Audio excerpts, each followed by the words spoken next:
We are streaming now to YouTube. If you're watching on Xantrex channel or you're watching on Odd Life Crafting channel, please let us know that you can hear us in the chat. Please let us know that you can see us, that you can hear us. Let us know you're there. We want to make sure that everybody who's watching can see us and hear us. Aaron, you said there's a thunderstorm rolling in your direction.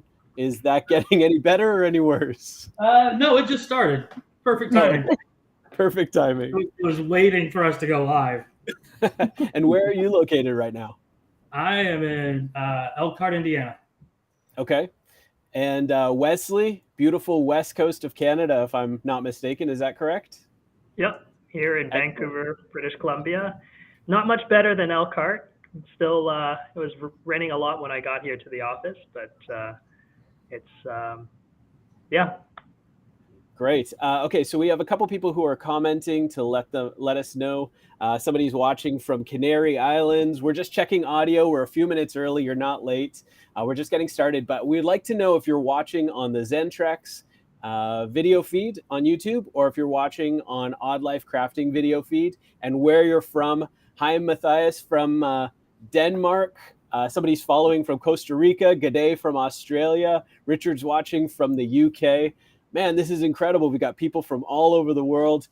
Duca and Roberta, where are you guys, speaking of all over the world? We're in the coast of São Paulo, Brazil. Right now, of course, there is a cold front also, so it's like pretty windy right now, but so far the internet's doing good. For now, it's good. Well, right before we were about to go live, I won't say who, but one of us accidentally dumped their laptop. Now, it wasn't the one of us that's on a boat. So we'll see if staying in a house is any more stable than being in a boat in a windstorm, but we'll figure that out. Well, we're about ready to get started. Oh, we got a couple more. We got Kentucky. Somebody's watching from Michigan. Someone from Hawaii, aloha, Brazil. Wow, we got people from everywhere. Ontario, Canada. That's a shout out to me. Hi, Mad Dog. I don't necessarily know that I know you, but I am from Ontario, Canada. And we've got people watching from everywhere, so it looks like the live stream's going. Can everybody hear us? If you can hear us, can you put us in the chat? We're going to get started in just 30 seconds. Duke and Roberta, are you guys ready to go? All set to get started? Cool. Wesley, you're good? Aaron, all set? Perfect. Cool. Okay, well, let's get started. We've got a lot of questions coming in today, and a lot of questions to answer about solar and about how Duca and Roberta use their lifestyle and use solar in their lifestyle. So let's get started officially. Welcome to the live broadcast. Questions and answers with Duca and Roberta from Odd Life Crafting and the experts at Xantrex. And of course, me, I'm Adam. I'm here for color commentary in between the questions. And I'm also here to help you, the viewer, pitch your questions to Duca and Roberta and also the experts from Xantrex. Let's start with Wesley. Wesley, why don't you tell us a little bit about what you do at Xantrex? Well, thanks for the introduction, Adam. So great to see everyone who's jumping in on this live stream from all around the world. My name is Wesley. I'm a product manager at Xantrex. I look after our solar program, and I'm excited to see all the questions that everyone submitted for solar, and looking forward to answering them all. Great.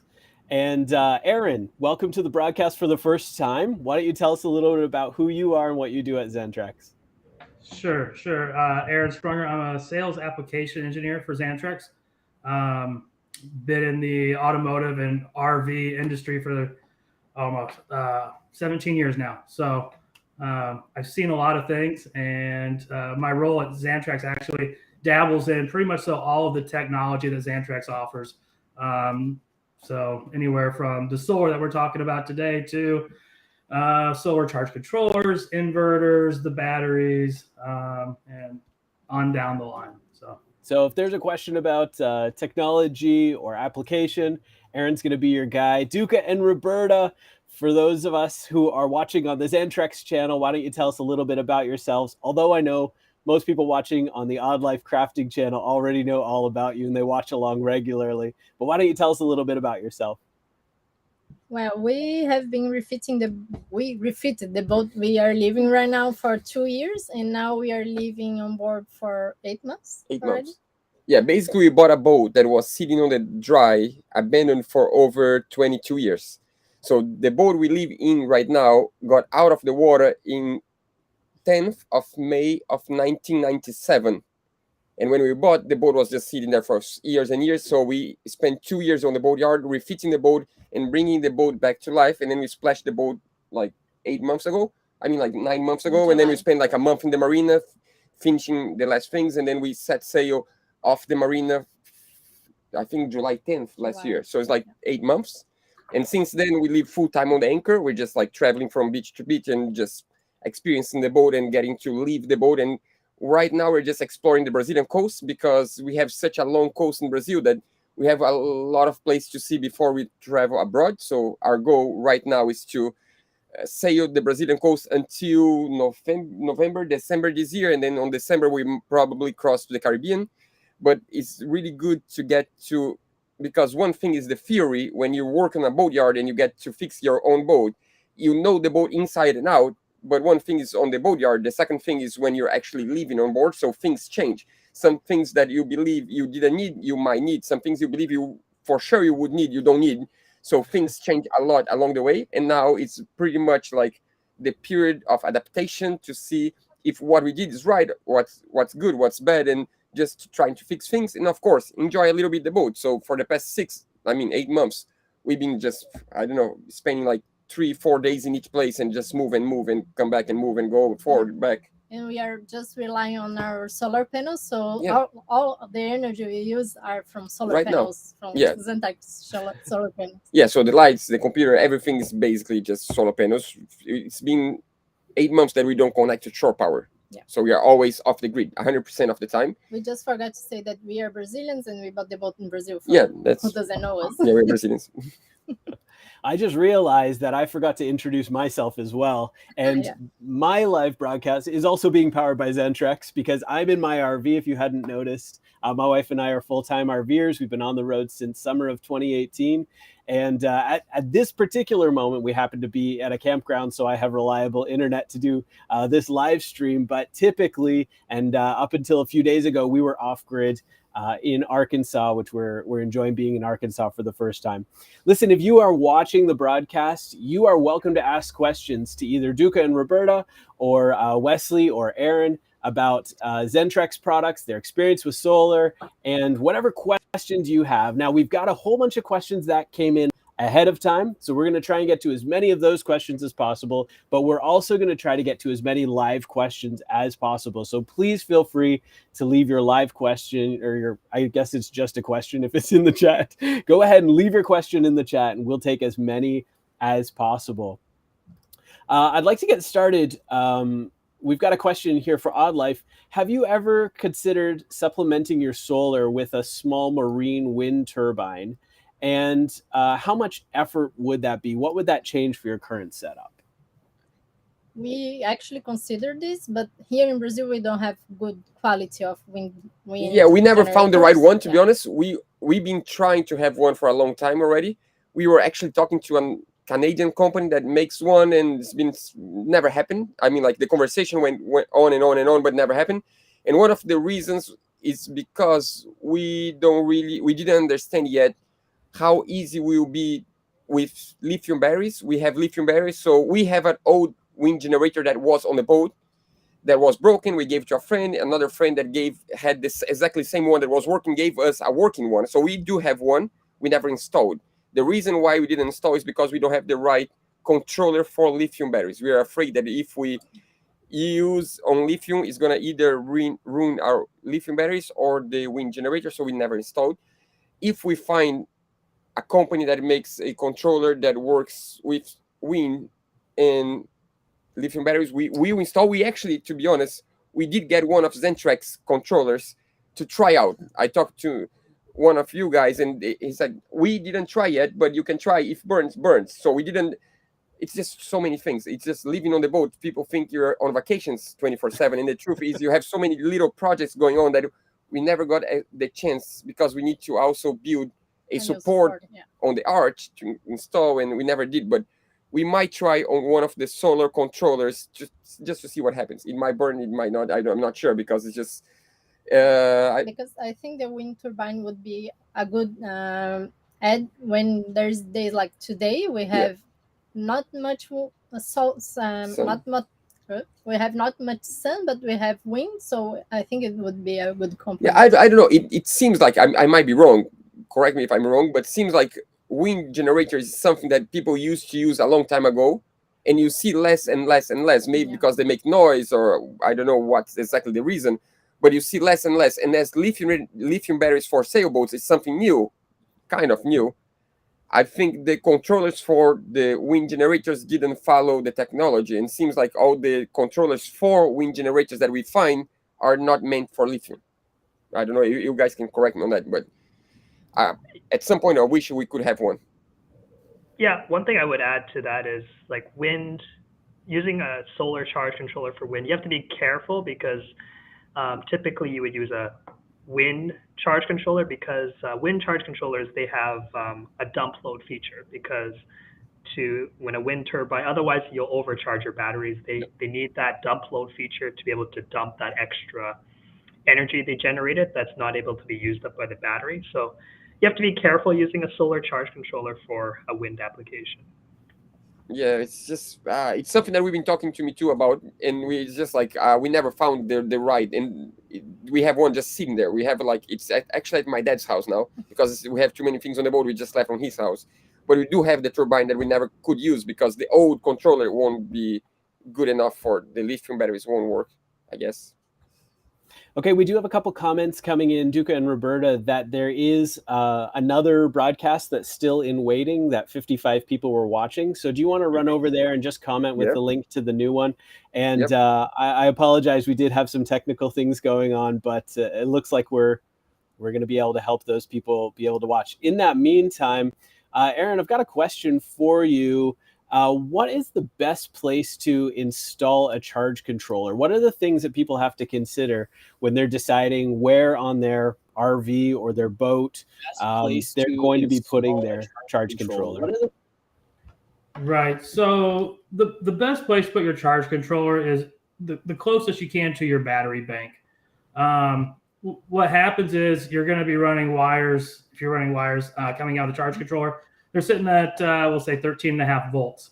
And if you're pushing the 30 amp output on, say, our MPPT controller, if you're running a thinner wire and going a long distance, you can actually get a significant voltage drop that can decrease the charging capabilities of the controller. We've actually seen instances where there's been about a 1.5 volt drop over it's like 25 or 30 feet long span of cable. So just off of a solar controller. And it did cause issues with the battery not charging to 100%. So the answer is as close to the battery as possible, right? Yes, as close as you can get it. And now, what other things are you considering as far as space, as far as airflow, insulation? What other factors go into figuring out where you might put your charge controller? If it should be environmentally controlled, or at least moisture free, and a little bit of ventilation. They don't get too hot. They have heat sinks on them, so as long as that heat sink's able to dissipate, it doesn't run a fan like our inverter does. So just free air, passive cooling. Okay, Duca and Roberta, were you able to? Yep, I guess so. Okay, I just sent the link and I quit that one. So okay, good. I just wanted to check in and make sure everybody's going to be on the same page and they get to ask their questions as we're going. Another question for you guys. Actually, this one's for Wesley. What is the realistic expected life of solar panels? That's a great question. I would say it depends on the type of solar panel that you are installing. If you're using a glass panel, they tend to last longer than a flexible panel. A good quality glass panel in vehicle environments, they can definitely last 10 plus years, maybe 20 years, 25 years. And a good quality flexible panel, such as our Xantrex Solar Max panels, they can last very long, just as much as long as a glass panel. But definitely be careful about poor quality panels that don't provide support or much data on their panels, or they're very cheap. They can probably fail pretty early in a vehicle environment. So depends on the panel technology, but that should give you an idea of how long they last. So when we talk about how long they last, somebody else has asked, Jeff has asked, what do solar panel technology look like in 10 years? Like, should we be concerned about buying the highest quality, longest lasting panel now, or should we be ready to get replacing it in 8 to 10 years anyway? How is solar technology going to change in that next little bit of time? 10 years is a lot can happen in 10 years. I would say a lot of solar panel manufacturers right now are very focused on improving the efficiency of solar panels.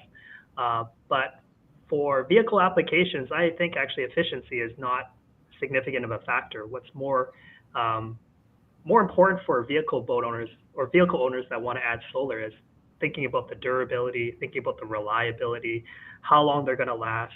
Power output doesn't really matter too much if your panel fails, right? So we really want to look at how long these panels last, and 8 to 10 years is a great life expectancy for a solar panel in a vehicle environment. So if your panels are starting to show aging or physical deterioration, or maybe not producing the amount of power that they used to when they were new, it would be a great time to replace them.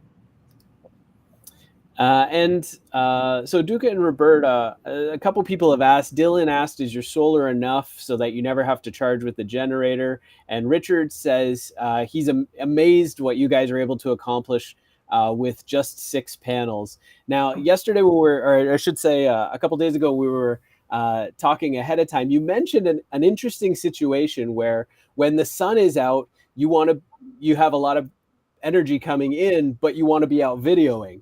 And then when the sun goes away, it's the perfect time to suck up all your energy when there isn't any more energy coming in. So how do you find that balance between the sun's generating the energy that you're actually using and preserving energy on days when you don't have as much sun?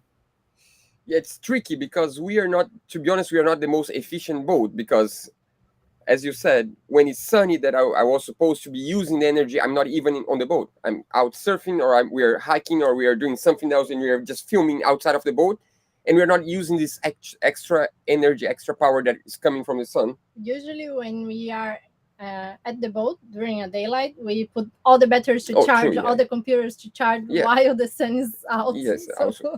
Yeah, but if we have like 3 rainy days, that means it's the 3 perfect days to see, since we wake up until we go to bed, editing videos. And when I say editing videos, I mean 2 computers at the same time all day long.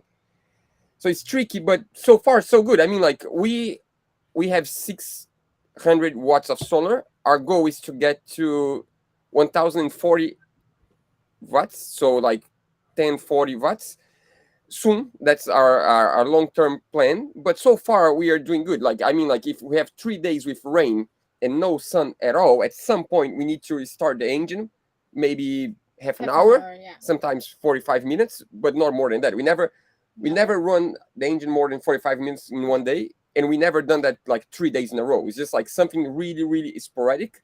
So we don't even own a generator. We don't have a diesel generator or a gas generator. We just have the engine, because we don't do that often at all. It's just like once in like a month or once every 2 months happens to have like 3 cloudy days, and we do need to edit. We are late on the edit because some people complain sometimes that we are behind real time. Like, so we are like almost 2 months behind. If you watch a video today, what we shot on the video is like 2 months ago. January, yeah. But that doesn't mean that we edited 2 months ago. We finished editing like a day before. We have 2 months of footage. That doesn't mean we are 2 months ahead on everything. So sometimes it's raining for 2 days, but we do need to edit. Otherwise, there is no video for that week. And it is what it is. We try, if it's really, really low, we try not to edit much. We hate to start the engine just to charge batteries. We try to avoid always when we can, but sometimes we can't avoid. But most of the time, we just like solar. I mean, like If it's sunny, we don't even think about energy. There is always energy. I think as we have the lithium batteries, they charge quicker, so we can have more power to use. Yeah, it's true. And I mean, like, if there is sun, it's enough. Like the 600 watts we have, if there is sun, it's enough. But as we might have like a rainy day, we wish we could charge a little bit faster. If we had like 2 extra solar panels, life would be easier. The main problem is not the solar panels itself, because a lot of people forget that when you need to install solar panels, the electrical part is the easiest part. The problem is to create a support, to create a way of the wire, to bring the wire from the panel to the electrical panel.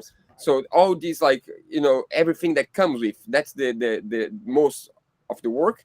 And the reason why we don't have the extra panels yet, it's not because of the panels, it's because we didn't find a way of bringing the wire from the cockpit to the nav station. We are going to find sometime soon. Richard, I hope that answers your question. Duca and Roberta, Richard did also ask, he asked, is there anything you would do differently if you were to design your system today after actually having used your system compared to designing your system before you had a need to use it? No, I don't think so. I would do exactly as we designed, but I would go all the way to the end. We didn't finish yet. That's the reality. The reality is we have 6 panels on the stern, on the back end of the boat. So we want to have 6 panels on the end of the boat and 2 panels on the center of the boat. When we add the 2 panels on the center of the boat, we are exactly as we program, exactly as we wanted, as we designed. And I think that's going to be enough. I wouldn't change anything. Would you? No. Well, thank you for that question, Richard. Rowan has asked a question. Whoa, I'm sorry, I've got to fly. Rowan has asked a question for Wesley. Wesley, Rowan's asked about polycrystal solar systems. Would they be better on a ship because of sail shading? So can you tell us what a polycrystal solar system is? And then clarify if that has any benefit because of shading?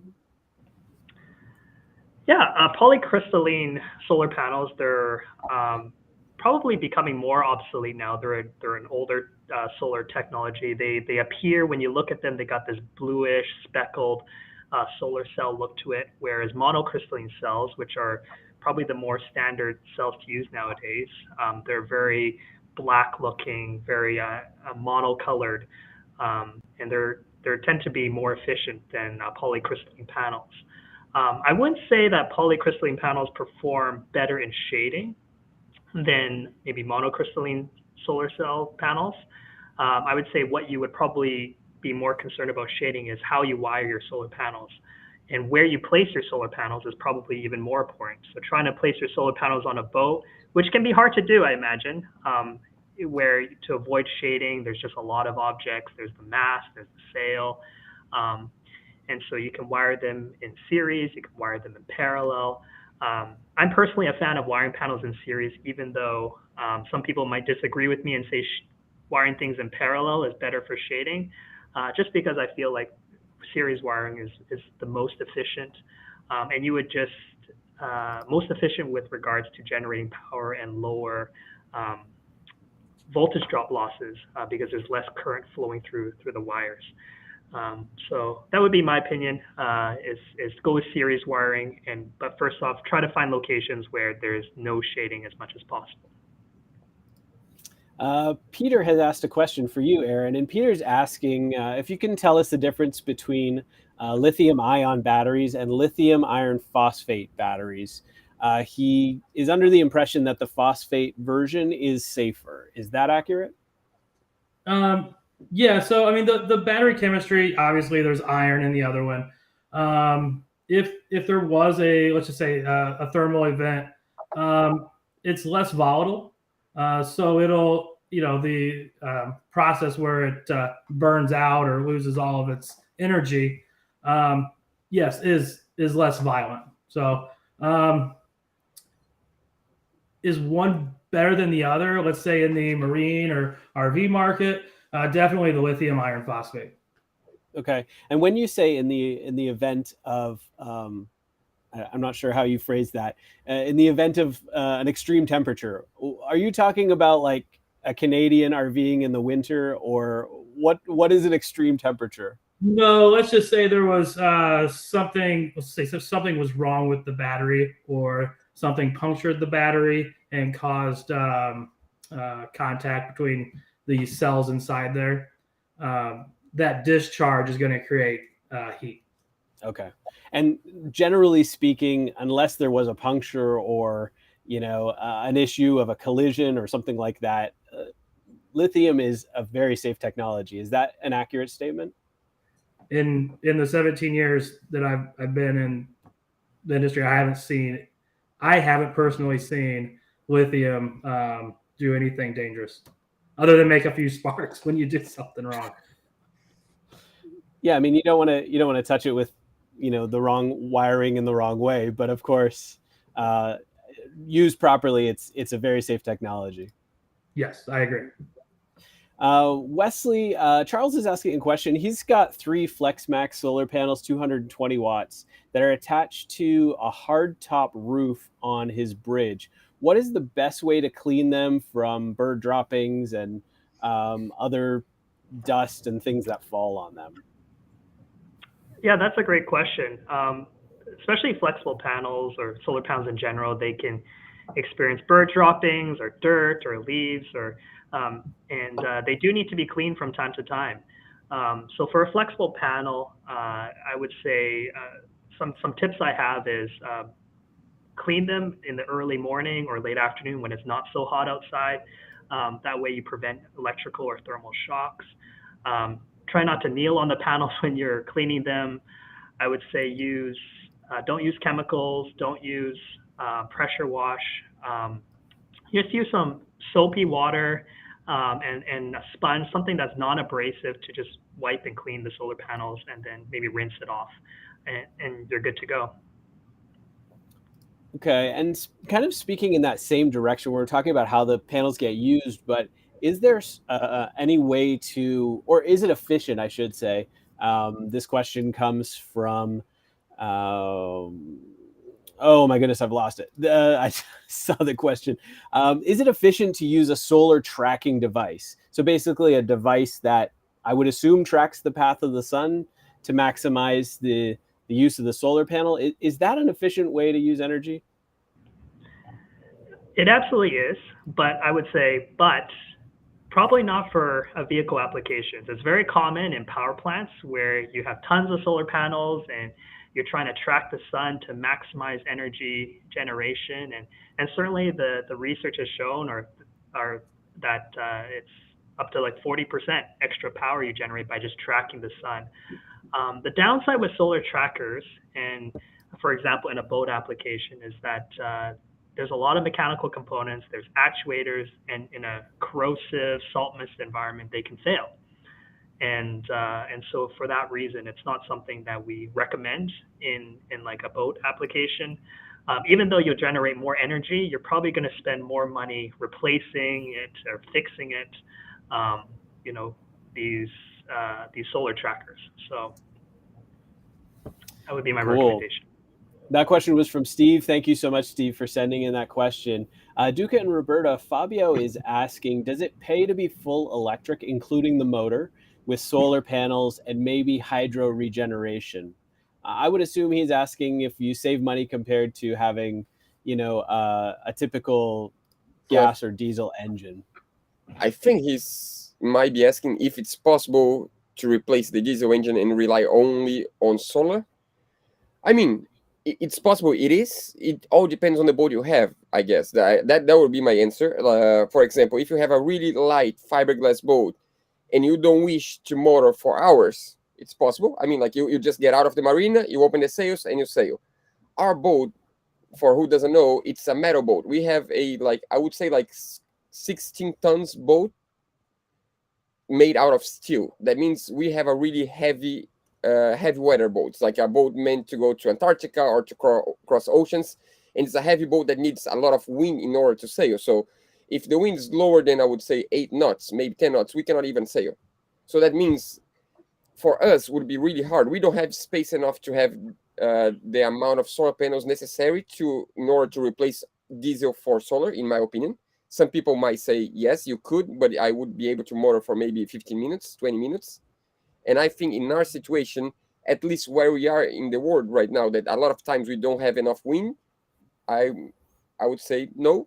But if you have a huge catamaran with space for, I don't know, like 3-4 kilowatts of solar, I would say think yes. in this case, I would have a generator just in case. A backup, yeah. Backup, Some people believe on hybrid, to have a diesel generator in case you don't have enough sun, and then you. It's a delicate topic. Yeah. Some people agree, some people disagree. I don't think for us would be a good solution right now. Maybe in a future boat, in a light displacement catamaran that you have a lot of space for solar, I think would be possible. For us right now, it's good the way it is. I mean, like, maybe this is the future boat. No, there is no future boat. Or maybe, yeah, maybe this is the final boat. I'm not sure. We just take day by day, and for now, we are really good on having the diesel engine that we rely on whenever it's necessary, and we can sail whenever we can, because sometimes the wind is just not strong enough. For example, yes, I think it was yesterday, we were crossing a rock, like right on the tip of the coast. 2 days ago. And I mean, like, there was a lot of current, the wind was really light, and we were just under sails, no engine at all, and we were really close. And at the end, I'm like, we could cross the rocks under sail, we could, but there's no, why should I do that if I can just start the engine and just, like, guarantee I won't read the rocks, because it would be like a huge accident.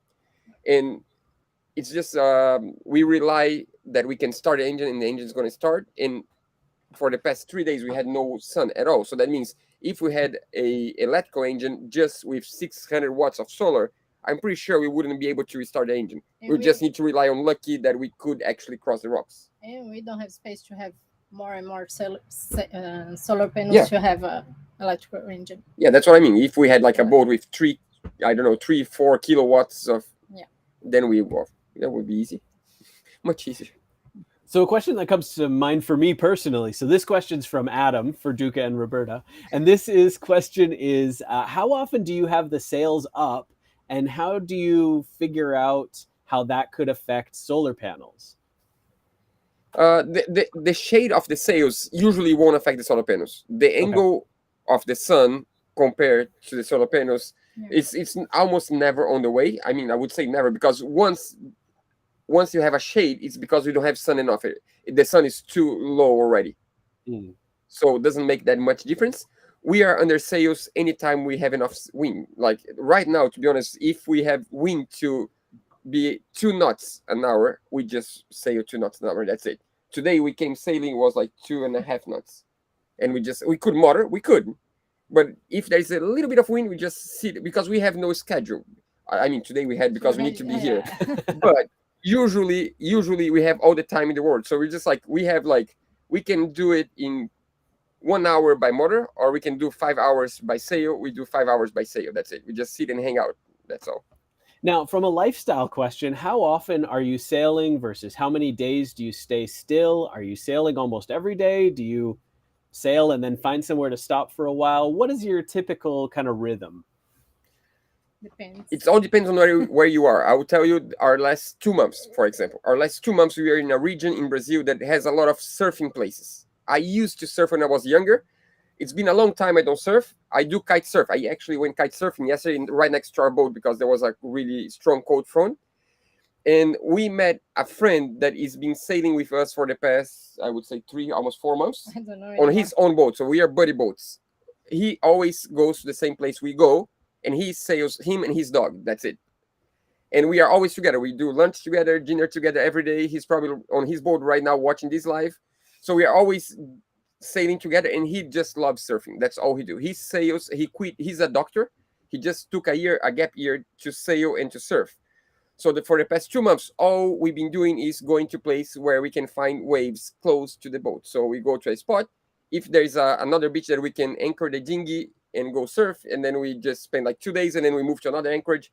So usually we are sailing around every other day, or every 3 days, 2-3 days. Yeah. So we spend like 2 days in a place, surf 2-3 days, and then go to the next spot, surf another 2 days, go to the next spot, and just keep going. And that's, I mean, like, if you do like big crosses, maybe you spend like a week sailing and like 2 weeks on the same spot, 3 weeks on the same spot. Sure.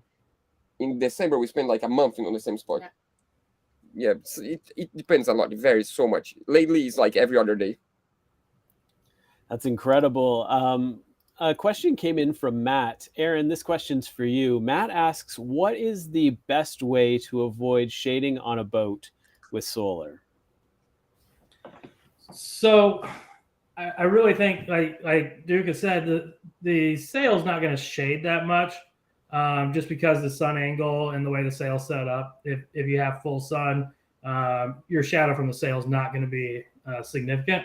However, I mean, the truth is, if you're going to run, say, 2 different arrays, solar arrays, have them so that one's on one side, one's on the other. So if you are throwing a shadow, one of them's operating at full sun.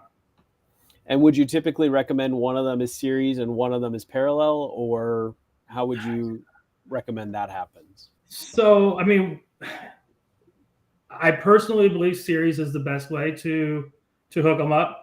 I would do both of them the same way. Sounds good, Matt. I hope that answers your question. We've got a question for Wesley, and Harry's asking for you, Wesley, how can I tell if my solar panel is worn out? Yeah, that's a great question. So solar panels, they're going to be outdoors. They're going to be in rain or shine or storm weather or on the sea. So they will be outside all the time, and over time they will probably show signs of physical deterioration. For example, a solar panel might experiencing, and we're talking about years, many years. They might experience some yellowing or browning, just as UV kind of degrades some of the encapsulant material inside the solar panel. It might show some cracking, just typical signs of aging. And these are more, I would say, visual things, but they don't necessarily have a huge impact on power performance. So you will lose power from solar panels over time. But again, a good quality solar panel will last you for many, many years, even if it shows some signs of physical deterioration.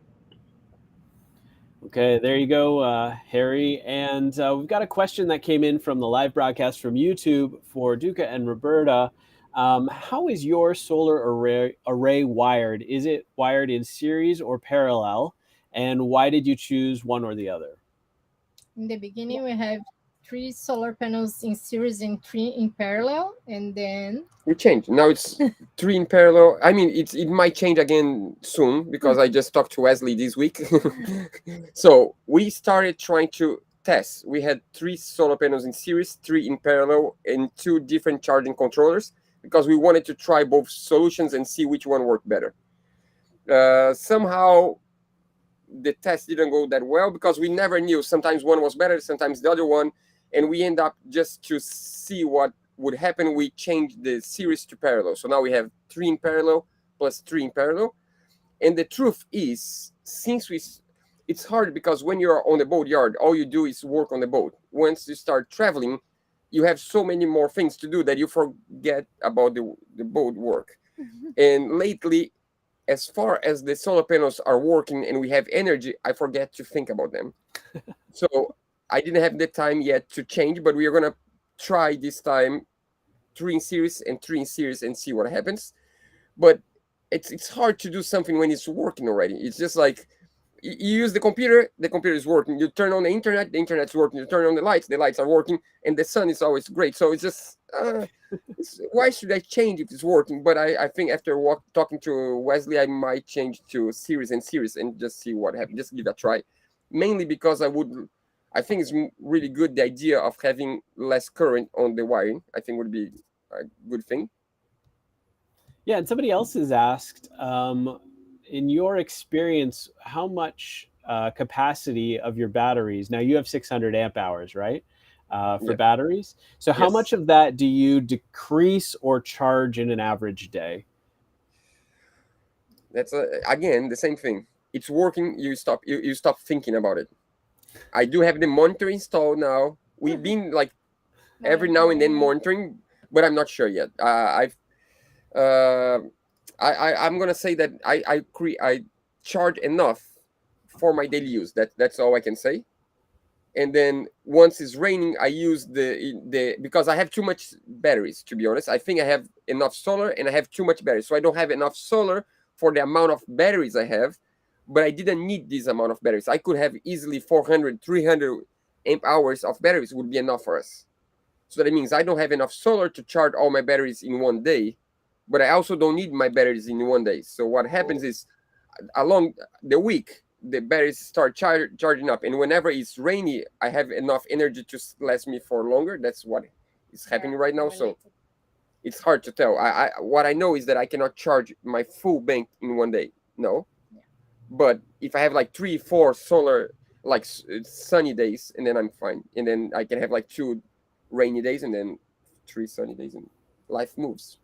Keep going. So Aaron, this is an interesting question because this came in from Sebrin, who is working on building a system for a boat, and they've never had solar before. So how do you start to figure out what kind of watts do I need in my panels? What kind of amp hours do I need in my batteries? How do you even start that conversation if you don't have any experience with it up until this point? Right. So the best thing you can do is kind of think about what you want to run, what you want to operate. If you're wanting to run an oven and a microwave, 4 TVs, keep your laptop going, run your camera chargers, and power a big LED light and radio system, and just party. Yeah, you're gonna add all that stuff up and figure out am I gonna run this with an inverter as well?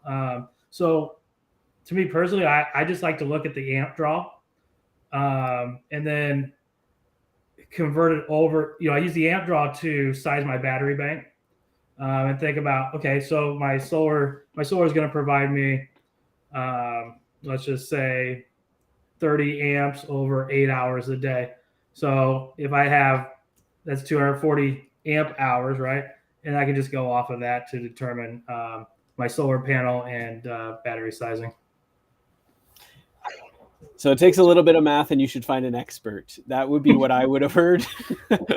It's actually not as hard as you think. It's not as hard as you think. So basically, you're going to figure out how much energy you want to use in a day and how long you want to be able to go before that energy is replenished. And then that tells you both the energy coming in through your solar panels, but also how much energy you need to store through your batteries. Yeah. And always put a cushion in there. What kind of cushion would you recommend? Are you talking about 10%? Or are you talking about 30%? What kind of breathing room should we be putting in? It really depends on how comfortable you are if you run out. If you're okay camping in a tent, you run out of power, everything's fine. If you're used to staying at a Holiday Inn, you're going to want to have a little more cushion. So Duca and Roberta, what would happen if your batteries hit 0? I'm wondering if that's happened before, and how long, at what point in time does it become something that needs to be addressed sooner than later? We have never happened. 0 never happened. Never. But we have a good thing we did is that we install, I don't know if you can see, but our battery monitors from Xantrex, that's just the solar, not the battery monitor, but that's the solar monitors for all 3 arrays. I mean, that's a reminder. Yeah, that's the reminder. We want another more solar panels. So we have the monitor there already. We don't have the solar panels, but we have it there. So we sit on the computer, and we always look to the side, and so we keep, we keep the track. We can see the voltage. We can see how much sun we have, and we always keep our mind that we don't want to start the engine, so we shut off lights if we need. It's funny. We always joke that we are back, I don't know, leaving 30 years ago, maybe, when people would need to think about energy. Like nowadays, people that live in an apartment or in a house, they turn on the lights and that's it. There is light. They don't even think where the light comes from. And this week was even to press the flush on the toilet. Like, let's flush just once. Yeah, I was like running. Because it was raining for like 3 days non-stop. It was like literally like no charging of the batteries at all for 3 days. So And then you start the engine like a little bit, like 15 minutes, and then another 15 minutes later, and that's just the way it is.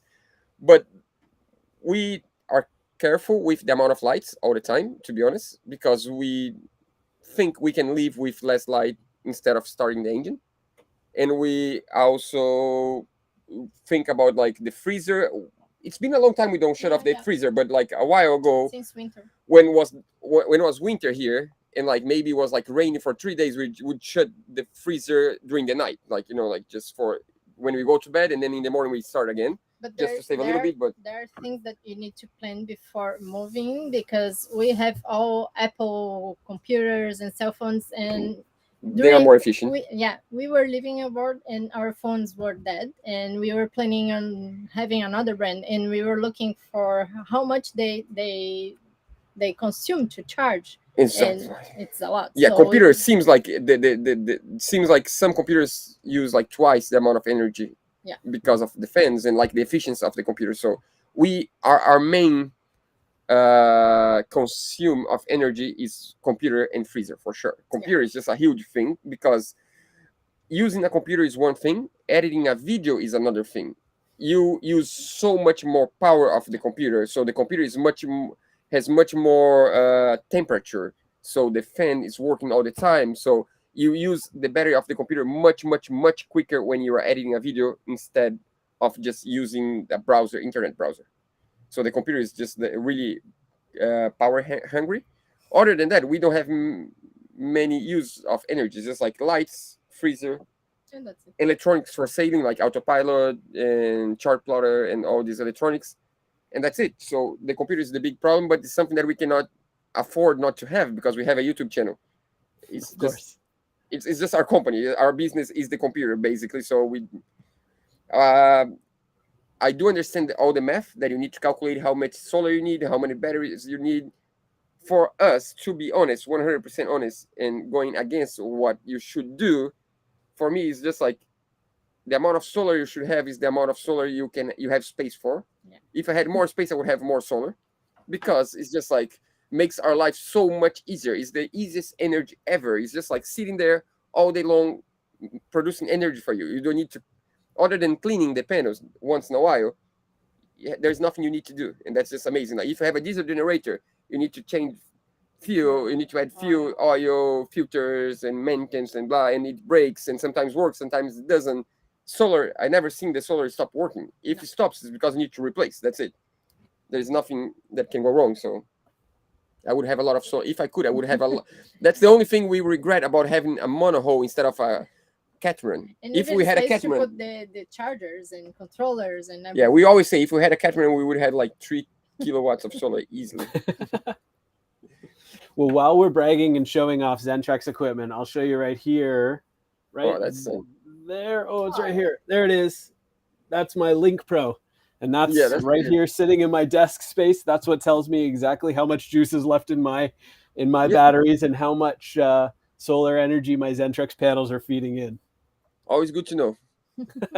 It's always very good to know. A question came in from Martin, and this question's for me. It's a really easy one. Martin asks, is this live? Yes, we are live, Martin. We are here answering your questions live.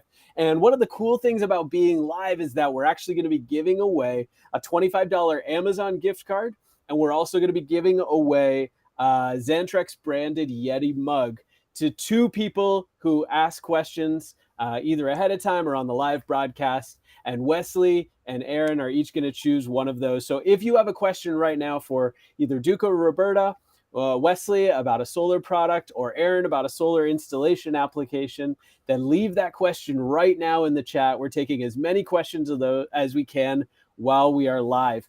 Wesley, somebody asked an interesting question, and he asked about the efficiency of solar panels, or how many watts, maybe efficiency might be the wrong word, but how many watts a solar panel can take in right now. So on a standard solar panel, what is the most amount of watts that a solar panel can take in right now? And do you anticipate that amount going up so that somebody could have more energy coming in with fewer panels? Yeah, efficiency is definitely associated with solar panels, and of course, higher efficiency seems better. And all efficiency really means is that you get the same amount of energy as a lower efficiency panel, but just in a smaller footprint. So it's not like you get more power. And in a vehicle or boat applications, unless that few extra square inches is going to make a big difference in your installation, efficiency is really not going to make a big difference. I mentioned it earlier because there was an efficiency question. It makes a big difference, that extra point in efficiency, when you're talking about thousands of solar panels. But when you're just talking about like a few solar panels, that extra few square inches is really not going to make a huge difference. What matters most is basically thinking about, to get the most out of your solar panels, we should really be thinking about where you're placing your solar panels. So making sure you're placing in locations, like Aaron mentioned, and placing some on one side of the boat, the other side of the boat, so you maximize the sun when the sun's moving up overhead. Using wiring your panels in series, using an MPPT charge controller. So those are things that really boost the power of your solar panel, as opposed to really thinking about efficiency. And of course, when you're picking solar panels, definitely look at how long, look at the manufacturer behind it. Is it a manufacturer that's well known, or are you going to pick a manufacturer that's just totally unknown, offering 1 year or no warranty on the panels, that's very cheap? So those are things to think about when you're picking solar panels and trying to get most of your solar system. So those are my tips. Yeah, that's great. Steve has also asked what. Oh, yeah, go ahead. Yeah, I think the question, I'm not sure if I understood right, but it was asking if because I think like the biggest solar panels you find in the market today is like 400 watts. And I think he was maybe asking me like if you see that in the future it's going to be like bigger panels. In my opinion, even 400 watts is too big. I think when you live on a sailboat, you want things that you can handle yourself.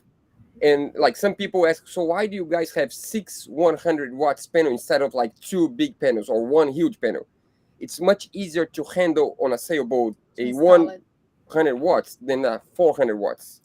We have a friend that helped us to install the solar panels, Fred, and he had bought bigger ones, and he said, I regret buying bigger ones because the small ones are easy to handle. And because in the end you can change the configuration of how you install, and you have many more options of configurations, and also you can do yourself, because I can handle the installation of a panel that's like, I think it's like 74 by 67 or something. In a place that there is like a hurricane, you can take them out easily and store inside the boat. So it's easier. But when you have like a 400 watts panel, how can you take out, like as Roberta said, there is a hurricane coming in like 2 days. Can you take a 400 watt solar panel by yourself? You can't. And put inside the boat. You cannot even put inside of the boat. Our panels, if I can take one by one in like 1 hour, they're all off, and I can store them inside of the boat. So that's it's something that you forget to think about, is how to install, because it's not just the panels itself, it's just the whole situation and the whole experience of installing them, and makes life a lot easier. Yeah. Speaking of making life a lot easier, Duca, you just led me right into the next question. So you make my life as easy as I can. But this question's from Steven, is for Wesley. He's talking about bifacial panels and their application for boat. Oh, can you explain for someone like me who maybe has never heard that term before, what is a bifacial panel, and is it a beneficial application for a boat? Yeah, bifacial panels, they are a very unique and cool technology. They're basically bi, meaning two, and the facial means two-sided. So you're able to basically capture sunlight from the top side of the panel and the back side of the panel. And so you can really boost up the efficiency of solar panels by like up to 40% more power. And it's great on a boat application because you can mount them on the rails. You can mount them on sometimes these hard tops. As a replacement for hard tops, I should say, as long as there's light, a good amount of light coming through the back of the panel. So on an RV, it might maybe more difficult to do it because they're mounted so close to the roof, so there's not much reflection of light to get underneath the panel. But definitely on a boat, I've seen some really cool installations with bifacial solar panels. Yeah. I hope that answers your question, Steve. And next question comes from John. And this question is for you, Aaron. John asks, are there any challenges with charging different types of batteries at the same time? Maybe somebody has, a flooded lead acid, or they want to add some lithium. Is there any challenges that proposes? Is there a way around those challenges, or are we looking at replacing what we've got with new lithium batteries? Yeah, there are challenges. You can't just mix the battery types on the output of a charge controller. However, if you're lucky enough, you can find a charge controller that has dual battery outputs. I know we offer one. We offer an MPPT 30 amp controller that puts, I think, 30 amps out to one bank, and then does a trickle charge, like a 1 or 2 amp out to, say, your chassis battery or your. We use this one. You have that one? Yes. Oh, that's great. Yeah, we have that because we have lead acid for the engine, and we have house batteries. We have lithium, so we've been using it so far. So we never run out of battery for the engine. Never ever. Perfect. Yeah, and that's exactly why that controller was designed that way. Perfect. Yes, basically just to keep up like the engine battery with the minimum enough energy to start the engine. That's it. Because it's just not a battery that we use all the time. It's just to start the engine. That's all. So it's pretty good. Yeah, and if your panels are out, say you're gone for 2 months, you come back, your battery should all be fully charged up just off of the solar. So. Follow-up question for you, Aaron. Michael is asking, he currently has 2 3012 inverters. Should he split the solar panels or just charge one bank of batteries? So I'm guessing each one of those 3012 inverters is pulling from a separate battery bank. If that is the case, I would add a solar controller to each one of them. Okay. Yeah, and then you just mentioned if you were to walk away from your solar for a couple months, but Dirk is asking, what is the proper way to store, I'm going to make a mess of this, LiFePO. Tell me what that is. Lithium Iron Phosphate. Of course, batteries over the winter in a vehicle if it's stored inside for the season. Sorry, I messed up your question, Dirk, but Aaron's going to nail the answer. So we do have a battery storage guideline, and that's for our batteries. If you're using a different brand of batteries, it may be a little different. However, it's probably pretty much the industry standard for this, battery chemistry. And basically what it involves is, let's just say you're going to go for less than 6 months, more than 1 month, but less than 6 months. You're going to want to keep that battery between, let's say, 50 to 77 degrees Fahrenheit, which would be 10 to 25 Celsius. And then one of the key things, and it's really different than what most people are used to, is you're going to want to reduce the battery state of charge to roughly 50%. So you're going to basically drain half of the battery capacity out of it and let it just sit at 50%. You're going to want to turn that battery all the way off. And, like I said, keep it in that temperature range for storage. If you do decide to go for more than 6 months, you'll want to make sure that you give the battery a full charge cycle.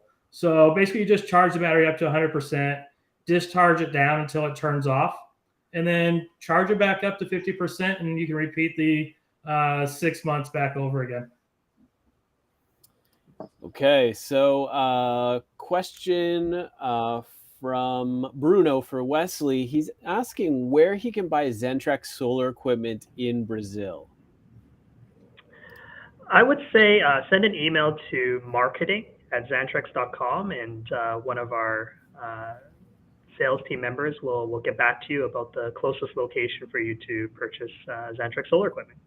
Great. Marketing@xantrex.com, correct? Yep. Great. And this is a bit of a throwback. Christopher is asking for Duca and Roberta, do you still have that shipping container you had back in the day? And do you ever plan to go back there? we did a post on our website explaining the whole situation behind the shipping container house right now. Because this is the most asked question ever. Yeah. So usually on our YouTube, I just post the link for the post. Yeah. And So basically, what happened is that our original plan was to fix the boat, go back to our hometown, live on the boat while we finish the house, set sail, and have a house that we could come back to. But with time, we realized that we don't want a house that we could go back to, because owning a house means owning something that you need to maintain.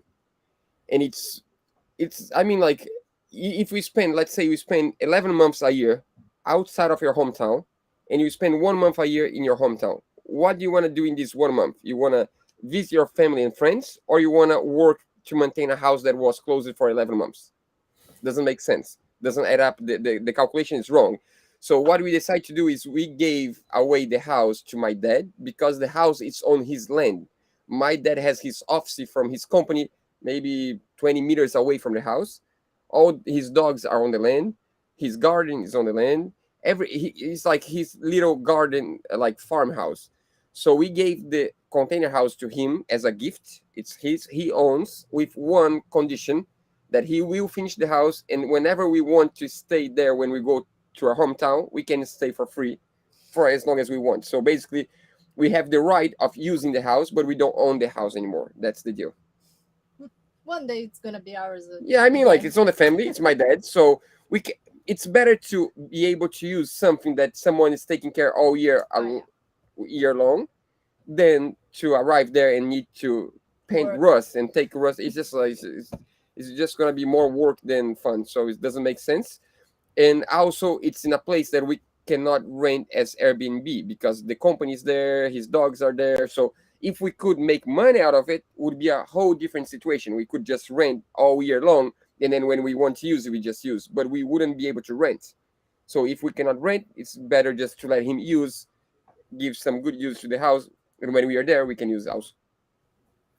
So we've had a few more questions coming in, and trying to tackle some of these live questions as well as some of the questions that came in ahead of time. And I know we've got a few minutes left here.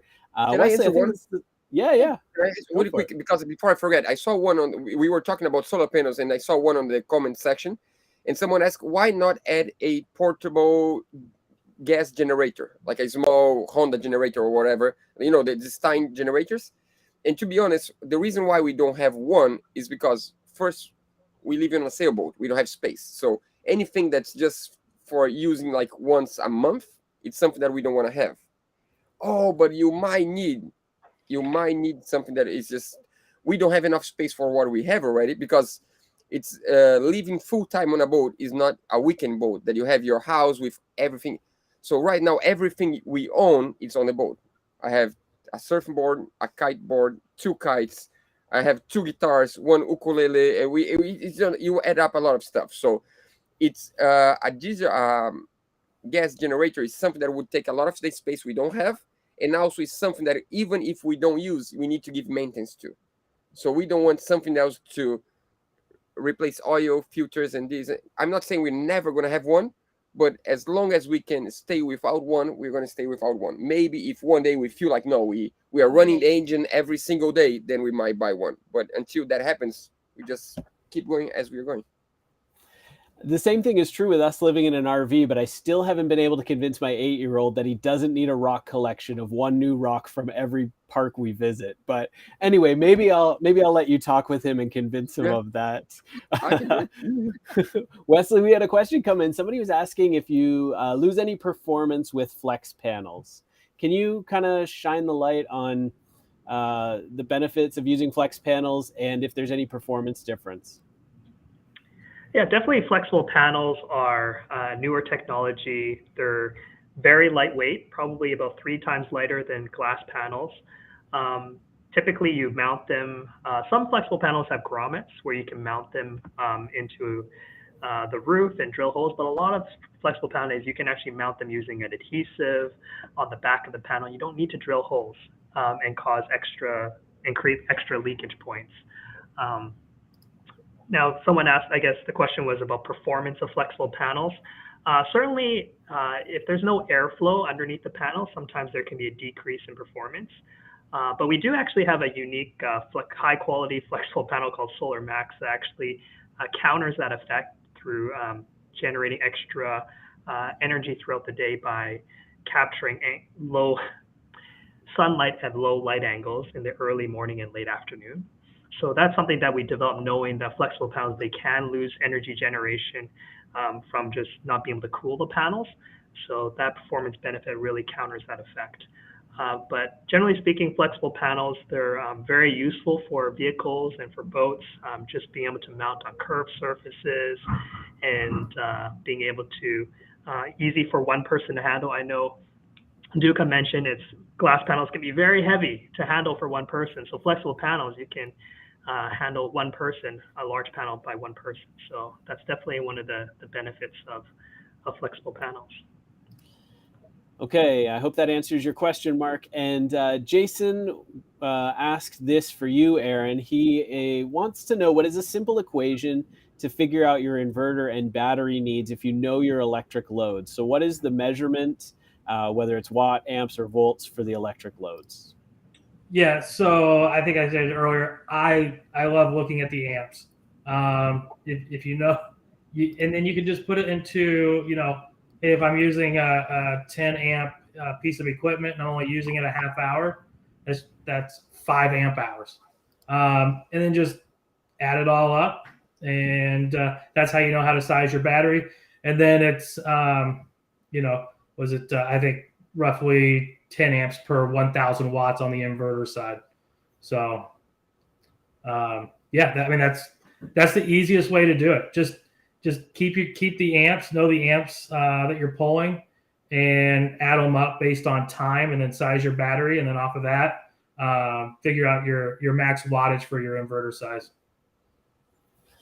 There you go, Jason. If you have any other questions, please feel free to leave them in the chat, and we'll do our best to get to as many as we can. And the ones that we can't get to during the broadcast, we'll be sure to leave an answer for you and get you all the information you need afterwards through the comments. We've got one more question for Wesley and one more question for Duca and Roberta. So Wesley, let's start with yours.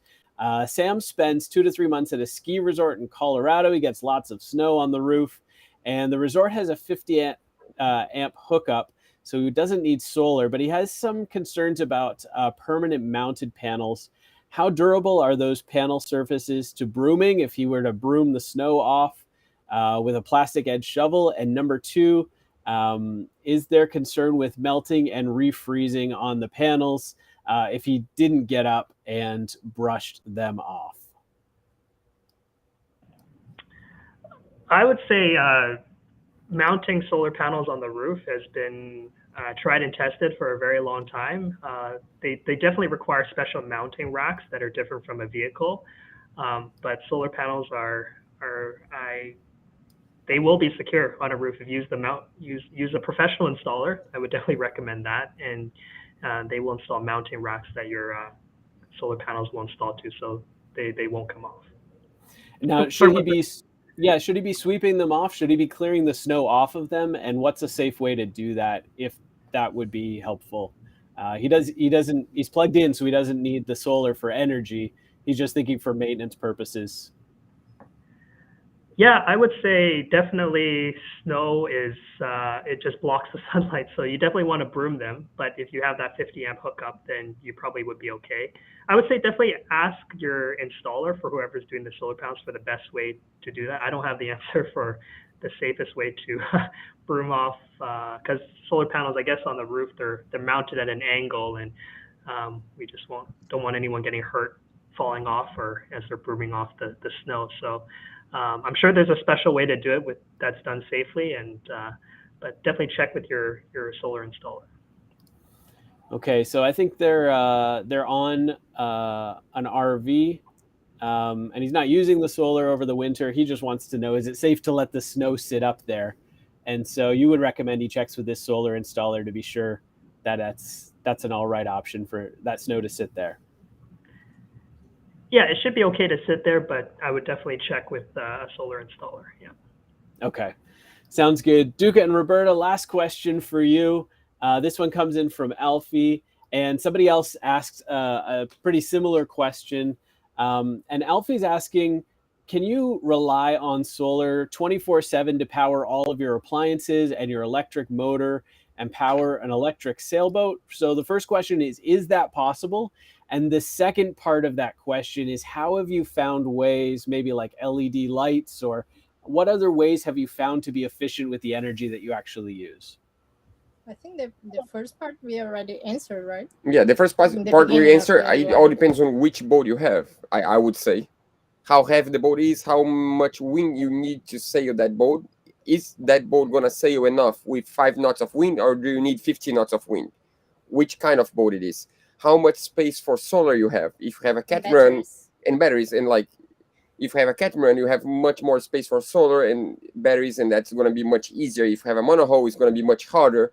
And how much would you want to rely on the engine? And I think it's possible. It's possible. For us right now, it's not possible, but for many other situations, it is possible. We would love to have in the future maybe a hybrid system that you can go electric for a while and we can change for diesel one.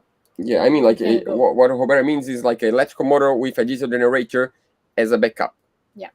But for now, what we have is working and it's fine. Diesel engine as a backup. There is a hybrid. Oh yeah. That's probably the best solution right now. It's just like a diesel engine, and where you have the gearbox, you have a clutch, and you have an electrical motor on the shaft of the propeller already, so you can detach the engine or you can attach the engine. So basically, you have like all kinds of configurations. You can have a hydro generator coming from the propeller, or you can have just electrical motor without a diesel engine, or you have the diesel engine without. You have like all these different configurations, but it's still really expensive. Yeah, really there's expensive. A channel that's doing this configuration. It's a Samsung Boat Co. He's refitting a 100 years old boat. Yeah, we contact the company that built the solution in the UK, and would cost. I'm not sure if it was like 6 times the price of our brand new diesel engine. So it's just like basically the price for that engine with that generator would be the price of we paid on the boat plus the price of the refit. It was like the full price of our boat. It was like, nah, it's not there yet. I mean, like it is. If you have the money for it, you could do it. But and the answer but he wanted full electric, not full electric. I think it's possible in some situations. If you have a huge catamaran, it's possible. For us right now, I don't see us doing that. And about LED lights, yes, we have all LED lights right now. Here. Yeah. Yeah. So basically, what we do to save energy right now is just, as you said, LED is like the main thing, because I remember in my childhood when I was like 10 years old, I would spend the weekend on my dad's boat because our summer house was a sailboat when I was a kid, and all I hear for the whole weekend it was like, shut off the lights, shut off the lights, shut off the lights, because the lights back then, 25 years ago, was the main consume of energy was lights, because there was no LED lights, so all the lights would spend so much energy. When we replaced we replaced the halogen one for 4 LED lights, and they are the same. Yeah, I mean, like we have, I would say, in the whole boat, like in between 15 and 20 lights on the entire boat. Halogen so we can turn on the entire boat with LED and consumes the same as 2 halogen ones. So with only 2 lights is the same as the whole thing, the whole boat. So we never use the entire boat of lights. So that means LED is a big thing. Yeah. And also one thing that we don't have that we wish we could is to have a electrical oven and stove. And that's something that we don't have because of space. If we had more solar panels, we might be able to have that, because if we do that, that means we have no gas on the boat, and we would love to have no gas on the boat, because right now we are in Brazil and we know where to buy gas. It's always standard. We can easily buy a new bottle of gas. But once you start traveling, each country you go has its own gas system, so you need to change the bottle all the time. It's just always a hassle to get gas. And of course, for safe reasons, I would love to have electrical stove, but for now it's not possible yet. Maybe in the future. Well, thank you so much, everybody, for hanging out today. We have some prizes to give away. So Wesley and Aaron, each of you are choosing somebody who asked a question, and we're going to give away some prizes. Wesley, let's start with the $25 Amazon gift card. Here's how this is going to work. If your question is asked to win the prize or gets chosen to win the prize, then just leave a comment and we'll make sure that the Xantrex team gets a hold of you to be sure that we can get your prize to you. So Wesley, $25 Amazon gift card, who's that going to? Oh, we've lost your sorry, audio. there you go. I love that last question that, was it Alfie that asked that question? And I loved Duca's response about just conserving energy and switching to LED lights. I think that's such a very smart way to conserve energy. We talk about energy generation and energy storage, but what about just, managing our energy usage and just not, so we don't run out. So I think that was a really fantastic answer and great question. So I'd love to give that $25 Amazon gift card to Alfie.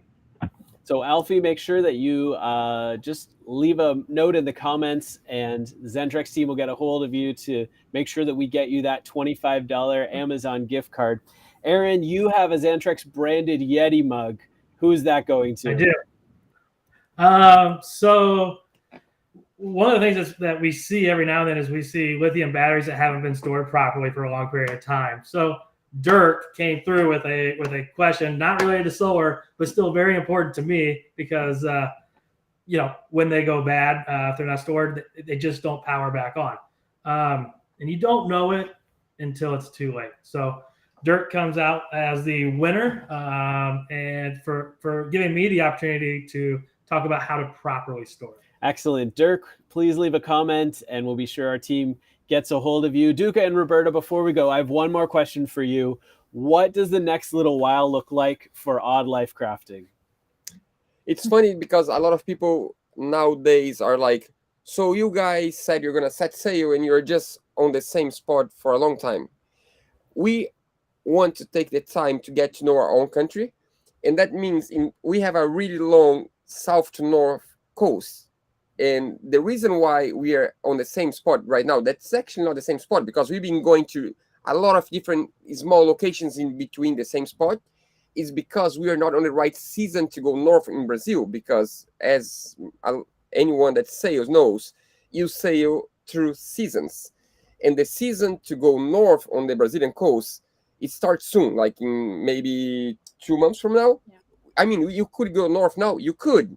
But it's a lot more work because you don't have south wind ever. It's just like, it's been like, I don't know, 3 months without south wind, almost like we had yesterday, but like that was like an exception.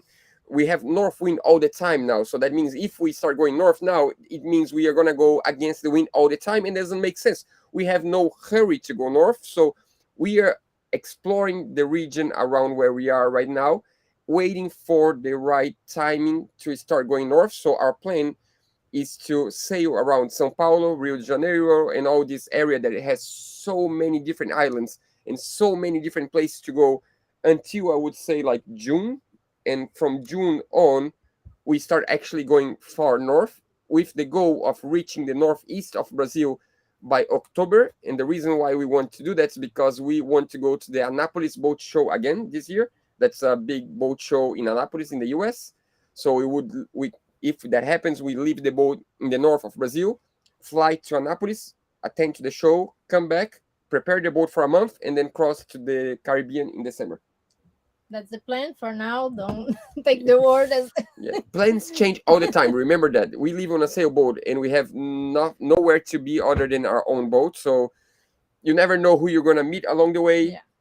If you're going to change, like, I don't know, we were thinking maybe in July doing like a ski trip for like 2 weeks in Argentina, maybe. Who knows? We might do that, might not. It's just, you never know. It's just like, that's what people don't understand is that what we are trying to achieve, it's our dream job. That is basically to have a job that we can change our minds anytime we want, and we can do wherever we want. And we are still knowing the boat, so we don't want to do like a 10 days crossing without knowing the boat and preparing the boat. We still don't have a life raft. A life raft. We still need to prepare the boat. I just bought a EPIRB today. That's like a huge like safety gear that we need to have in order to cross an ocean. We just bought one today. We're gonna pick up in the US next week.